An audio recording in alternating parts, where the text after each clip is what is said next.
Comment vivre la foi chrétienne dans un monde qui n'est pas chrétien? C'est pas simple, et qu'il est de moins en moins. Eh bien, Paul a la réponse. L'apôtre Paul, en un seul mot, nous donne tout le programme.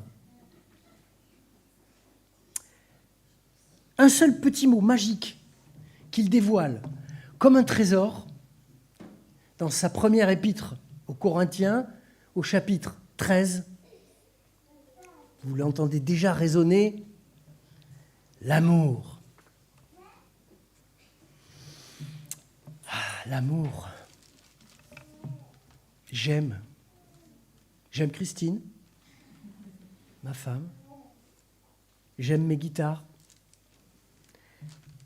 Et nous revenons d'Angleterre où j'ai pu voir mon petit-fils qui prétend que j'aurais déclaré un jour dans l'échange des promesses aimer Christine plus que mes guitares. C'est pas rien.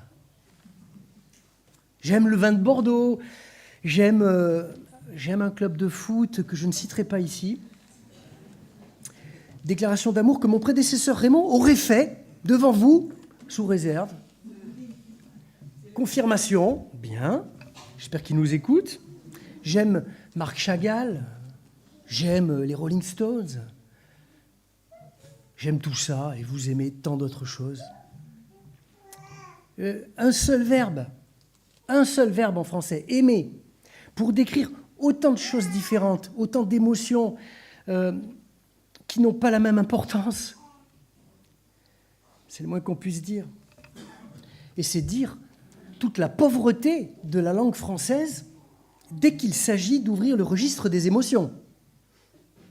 Au moins les Anglais, ils ne sont pas des grands émotionnels, mais enfin, au moins les Anglais ont deux mots pour nuancer un peu les choses. Ils ont like and love, ce qui m'aurait permis de nuancer mes sentiments entre mes guitares et ma femme. Bon. Et l'apôtre Paul, lui, utilise dans ce chapitre 13, 7 fois, c'est le chiffre de la plénitude, 7 fois le mot agapé, qui a été traduit en français dans les traductions historiques de la Bible, qui a été traduit par charité, ça c'est Louis II, 1910, charité, et aussi les traductions catholiques. D'ailleurs, le mot charité pour amour reste dans la lecture liturgique officielle. Mais je trouve que c'est quand même un mot qui est empreint d'un peu de condescendance, faire la charité. On a essayé le mot amitié à la place de amour, mais avec Facebook et consorts, l'amitié a pris un sacré coup. C'est une inflation inquiétante de l'amitié sur les réseaux sociaux. Il y a le mot affection, mais affection, c'est gentil, mais c'est insuffisant pour traduire toute l'étendue, toute la profondeur de ce mot agapé. Il y a le chérissement, c'est beau, mais c'est très joli, mais mon dictionnaire Microsoft ne connaît pas ce mot. Et c'est vrai que ça fait un peu vieille France quand même, le chérissement. Mais j'aime bien. Ce serait un peu lourd pour la lecture quand même. L'agapé, c'est un peu tout cela à la fois. Il y a une forte dimension, en tout cas, d'accueil de l'autre. Et devant cette difficulté à trouver le juste équivalent d'agapé en français, il a même été proposé de ne pas traduire le mot agapé, de le laisser tel quel, en grec, dans la traduction française. Si je n'ai pas l'agapé, je ne suis rien. Vous voyez ? Donc on aurait pu, comme ça, ne pas toucher au mot pour lui laisser toute sa résonance. Pourquoi pas ?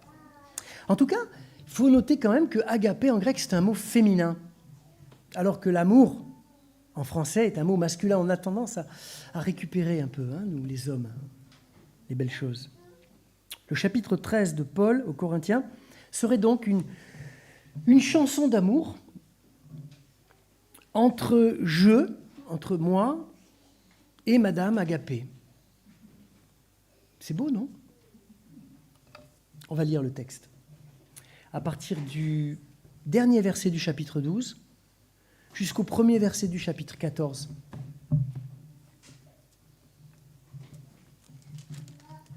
Je vais vous montrer une voie extrême. Supposons que je parle les langues des êtres humains, et même celles des anges. Si je n'ai pas d'amour, je ne suis rien de plus qu'un métal qui résonne ou qu'une cymbale bruyante. Je pourrais transmettre des messages reçus de la part de Dieu, posséder toute la connaissance et comprendre tous les mystères. Je pourrais avoir la foi capable de déplacer des montagnes. Si je n'ai pas d'amour, je ne suis rien.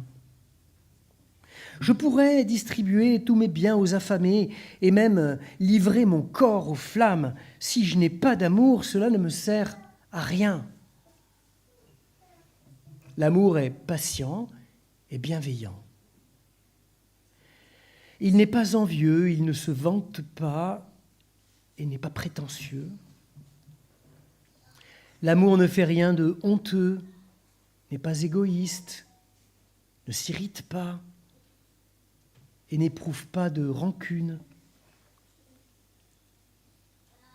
L'amour ne se réjouit pas du mal, il se réjouit de la vérité.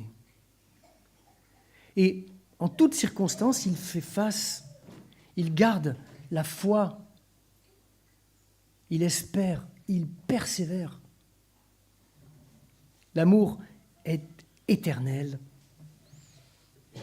Les messages reçus de Dieu cesseront un jour. Le don de parler en des langues inconnues prendra fin.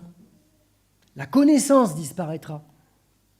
En effet, nous connaissons de manière incomplète et nous annonçons des messages reçus de Dieu de façon limitée. Mais quand viendra la perfection, ce qui est incomplet disparaîtra. Lorsque j'étais enfant, je parlais comme un enfant, je pensais comme un enfant et je raisonnais comme un enfant. Mais une fois devenu adulte, j'ai abandonné tout ce qui est propre à l'enfant. À présent, nous ne voyons qu'une image confuse, pareille à celle d'un vieux miroir. Mais alors, nous verrons face à face. À présent, je ne connais que de façon incomplète, mais alors, je connaîtrai Dieu complètement, comme lui-même me connaît. Maintenant, ces trois choses demeurent, la foi, l'espérance et l'amour, mais la plus grande des trois est l'amour. Recherchez, poursuivez l'amour. Restons quelques instants dans le silence et exprimons à Dieu notre attente de lui.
cet hymne, ce chant à l'amour, est composé de 3 parties très simples à repérer. La première partie, elle va du verset 1 au verset 3. Parce qu'elle est écrite à la première personne du singulier. Je pourrais parler les langues des hommes et des anges. Je pourrais être prophète. Je pourrais donner tous mes biens s'il me manque l'amour. Je ne suis rien. Mais nous le sentons bien, la lecture. Ce je n'est pas celui de Paul. C'est le jeu du lecteur. C'est un jeu littéraire qui inclut le lecteur, qui appelle le lecteur à prendre sa place dans le texte. Un jeu inclusif qui fait du lecteur l'acteur de ce qui se joue dans ses paroles.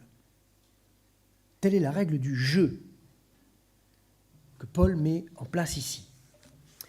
Et de manière très subtile, très diplomatique, Paul utilise ce « je » pour ne pas dire « vous ».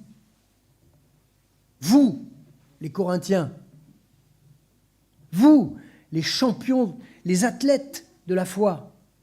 Vous qui concevez l'Église comme le théâtre de vos performances spirituelles.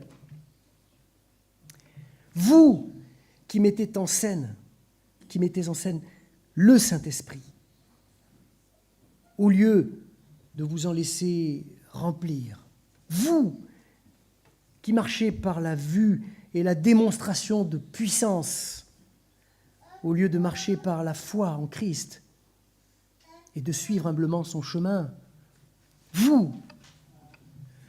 Vous qui racontez vos performances spirituelles au lieu de vous mettre au service et à l'écoute de vos frères et de vos sœurs. À vous, sans en avoir l'air, je dis « je ». On sent bien aussi l'ironie de Paul à l'égard de ce culte de la performance religieuse. Je pourrais parler la langue des hommes et celle des anges. Mais c'est quoi la langue des anges? Quelqu'un ici a déjà entendu un ange parler dans une langue... vous avez une idée? Ah, c'est de la trompette, voilà, par exemple. Alors, c'est plus un langage, c'est de la musique. Je pourrais avoir la connaissance de tous les mystères, mais par définition, un mystère, c'est insaisissable. Qui peut prétendre saisir le mystère? Je pourrais avoir une foi totale, absolue, à déplacer les montagnes, mais avoir la foi la plus totale, ce serait être le Christ en personne, en arrachant quand même quelques pages de l'Évangile où Jésus est rempli d'angoisse, où il se sent abandonné et demande à Dieu de lui épargner l'humiliation et la mort. On met ça sous le tapis. C'est quoi la foi totale? C'est quoi cette foi absolue? Et distribuer tous ses biens. Pas faire un petit chèque ou un gros chèque au diaconat protestant ou à PEA, ce qui est très bien d'ailleurs. Non, il s'agit là, dans le langage de Paul, de vider son compte en banque, de mettre au bon coin tout son électroménager, tous ses vêtements, sa voiture, son vélo électrique, et aller distribuer tout ça, le revenu de tout ça, au coin de la rue. Sainte-Catherine, j'ai vu hier un tas de gars à qui ça pourrait intéresser, tout cet argent. Et si ça ne suffit pas encore, eh bien que j'aille me sacrifier moi-même, en allant distribuer des Bibles sur une plage de marché à Téhéran ou à Pyongyang. Oui, je peux rêver ma vie chrétienne. Mais vous l'avez entendu dans le langage de Paul, et le grec est clair là-dessus. Tout est au conditionnel. Mais si le moteur de tout cela n'est pas l'agapé, l'amour, toutes ces démonstrations, aussi puissantes, aussi impressionnantes qu'elles puissent être sur un plan religieux, sur un plan spirituel, toutes ces performances qu'on appelle dans notre jargon évangélique le témoignage chrétien,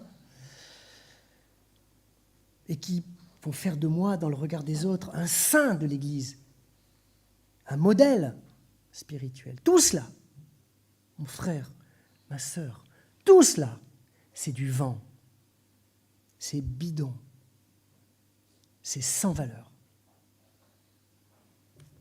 Ces sommes de connaissances théologiques, ces décollages spirituels qui me feraient toucher le ciel, ces visions, ces actions d'éclat, ces dons, ces sacrifices que je ne peux m'empêcher d'admirer chez les autres. Dans la littérature évangélique, il y a tout un tas de gens qui racontent plein de choses sur leurs performances. Tout cela, en dehors de la dynamique de l'amour, c'est du pipeau. Voilà ce que nous dit Paul. Et l'Ecclésiaste, face au spectacle consternant de l'Église, de la performance, l'Ecclésiaste soupirerait dans sa barbe et parlerait encore une fois de vapeur qui s'évapore. Parce que l'essentiel de Dieu est invisible. Il est silencieux, anonyme, parce que l'amour, le vrai, avance toujours incognito, masqué. Il est au ras des pâquerettes, beaucoup plus que dans les splendeurs célestes. Après ce jeu d'introspection qui est très lucide, mais très ironique aussi, vous l'avez entendu, qui nous dit que l'amour, normalement, ça rend humble, eh bien, Paul va passer aux choses pratiques. C'est la deuxième partie. L'amour, ça fait et ça fait faire. Ça mobilise, ça rend actif. Et c'est le cœur de la deuxième partie, les versets 4 à 7. Paul s'intéresse maintenant à l'amour lui-même, non plus à ma manière de me le représenter, de le comprendre. On passe de la première personne, je, à la troisième personne du singulier, il. Deux affirmations principales pour dire ce que l'amour est, patience et bienveillance. Et puis ensuite, l'amour est patient et bienveillant, au verset 4. Et puis ensuite, il y a 8 affirmations pour dire ce que l'amour n'est pas. 8 affirmations négatives, en quelque sorte. L'amour, il n'est ni jaloux, ni orgueilleux, ni laid, ni autocentré, ni colérique, ni rancunier, ni cynique. Et enfin, après ces 8 affirmations négatives, il y a 5 affirmations positives pour dire ce que cet amour agapé est. Il est joyeux quand la vérité triomphe sur le mensonge. Il pardonne tout. Il croit tout. Il espère tout, il endure tout. Et on pourrait s'arrêter et faire un sermon chaque dimanche sur chacune de ces 15 affirmations positives et négatives qui disent ce que l'amour est et ce qu'il n'est pas. Et d'ailleurs, je vous propose un truc. Un petit exercice spirituel. Maintenant qu'on a des téléphones qui nous disent ce qu'il faut faire toute la journée, des applis, eh bien, faites sonner votre téléphone à chaque heure de la journée, de 7 heures du matin à 10 heures du soir. Ça fait 15 fois. Et vous lisez l'une après l'autre ces 15 affirmations sur l'amour. ce qu'il n'est pas, ce qu'il est, une à chaque heure de la journée. Essayez ça. Ça va sonner en pleine journée de travail avec ce collègue que j'ai envie d'étriper. L'amour n'est pas colérique. Et l'heure suivante, l'amour n'est pas rancunier. Et à l'heure de rentrer chez moi, pour prendre ma petite douche et me faire un bon petit repas, quelqu'un au travail me demande un peu d'aide alors que je suis épuisé. Et mon téléphone sonne. L'amour rend service. À vos visages, je vois que certains comprennent de quoi je parle. Et je reviens à cette longue liste de 15 affirmations. 7 positives qui disent ce que l'amour doit faire et 8 négatives qui disent ce que l'amour ne doit pas faire. Donc le négatif un peu plus haut que le positif. Et ma question, c'est est-ce que l'amour, ce ne serait pas d'abord une série de choses à ne pas faire ? Des pièges à éviter, une retenue devant certaines situations, une prise de distance, une vigilance.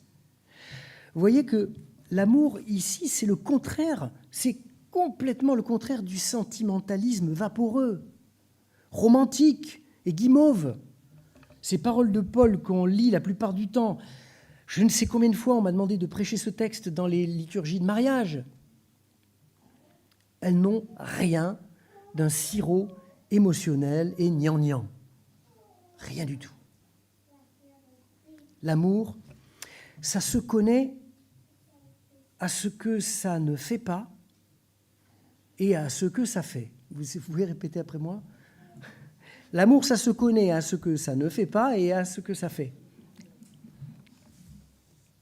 L'amour, oui, ça se connaît à ses effets ici et maintenant. Et cela nous amène à la dernière partie, la troisième partie. Où est-ce que tout cela nous conduit ? L'amour, ça mène à quoi ? Et c'est les versets 8 à 13.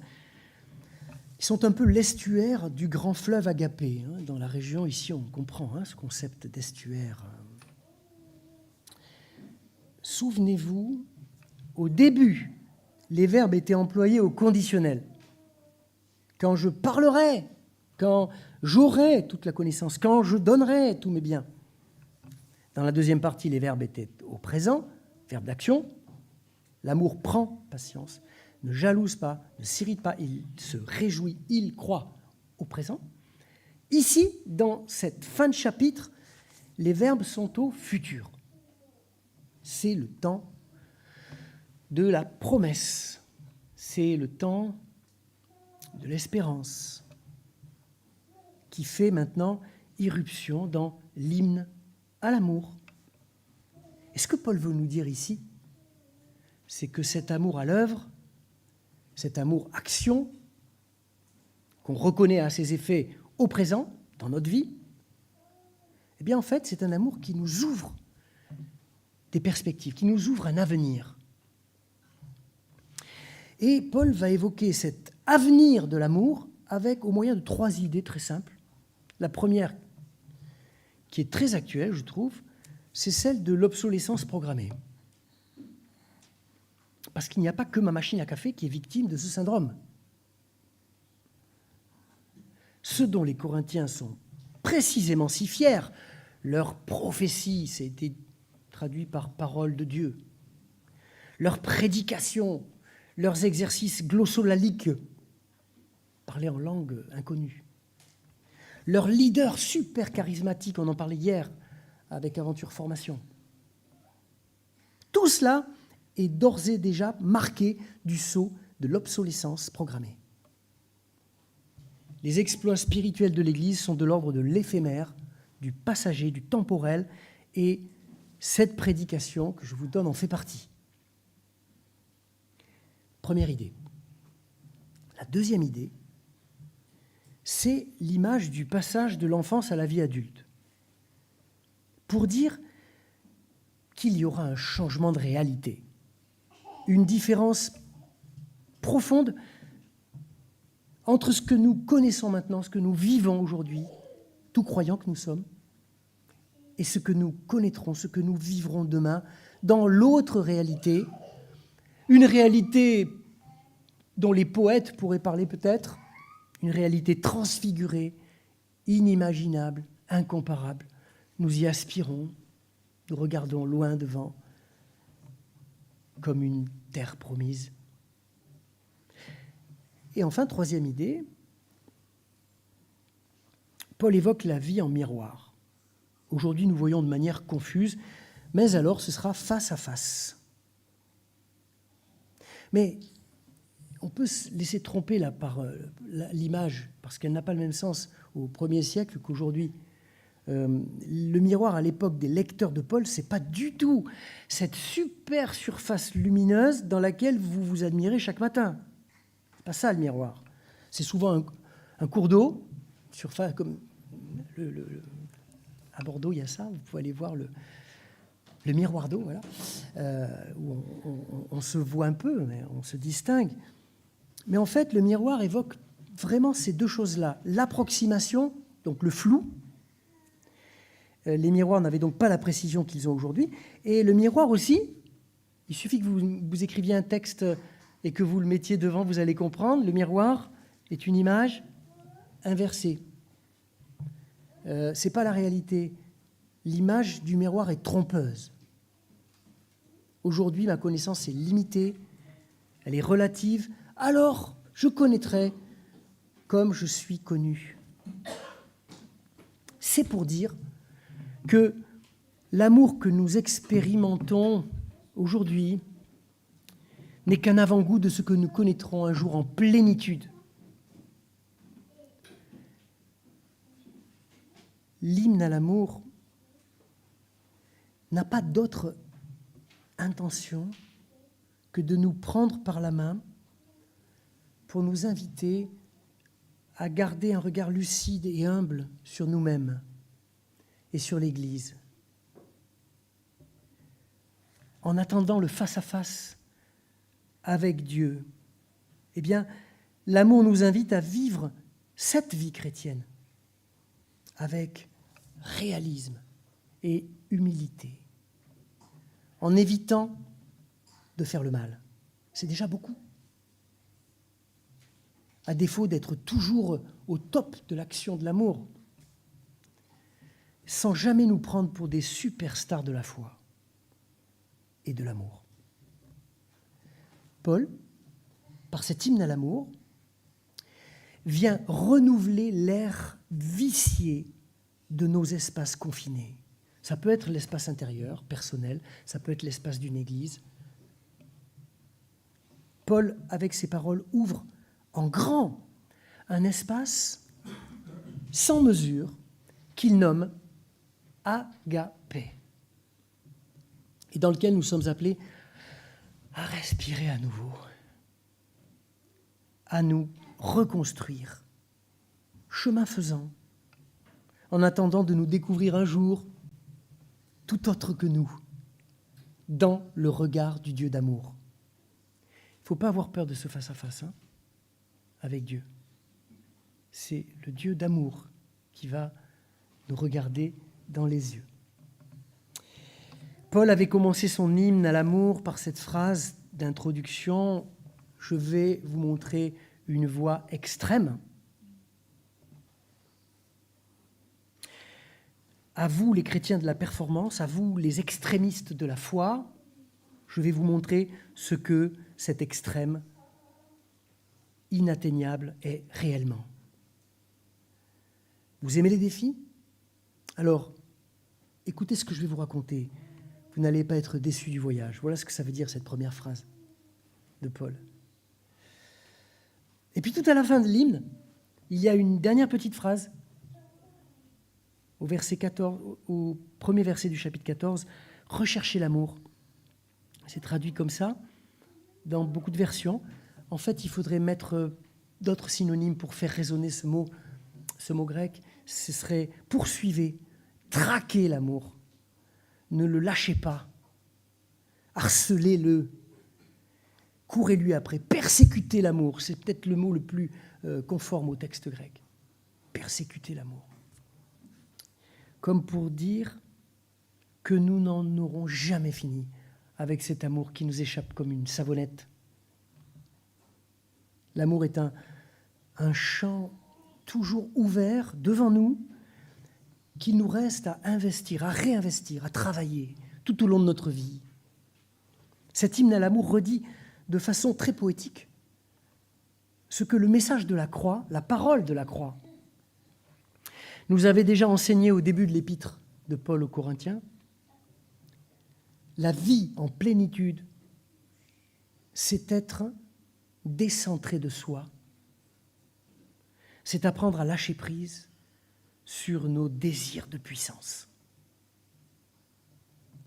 C'est ce qu'on a travaillé hier à Aventure Formation, de manière très passionnante avec les aventuriers.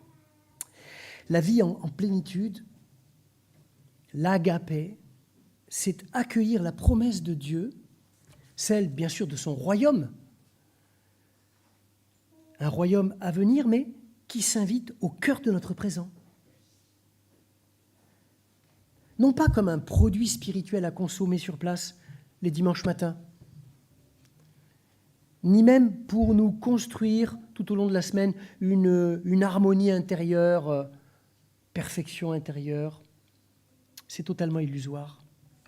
Cette plénitude de Dieu qui est promise représente en réalité un risque. Celui de nous découvrir, de nous ouvrir à l'inconnu déjà. Tout le monde n'aime pas ça, hein, et de nous découvrir autres que nous-mêmes. Dans la rencontre avec le prochain, cet hymne à l'amour est essentiellement chante la relation à l'autre. Pour apprendre à l'aimer tel qu'il est, ce prochain, et me découvrir dans cet amour autre que moi. Au fond, comme le Christ m'a accueilli un jour, pour rien, juste par amour, je suis appelé, invité à faire pareil dans ma vie, avec toutes celles et ceux que je rencontre. Alors, si vous avez perdu la trace de l'amour dans votre vie, et c'est sûr que nous vivons tous plus ou moins cette réalité-là de la perte de la trace de l'amour dans notre vie, eh bien, remettez-vous sans tarder à sa poursuite. Amen.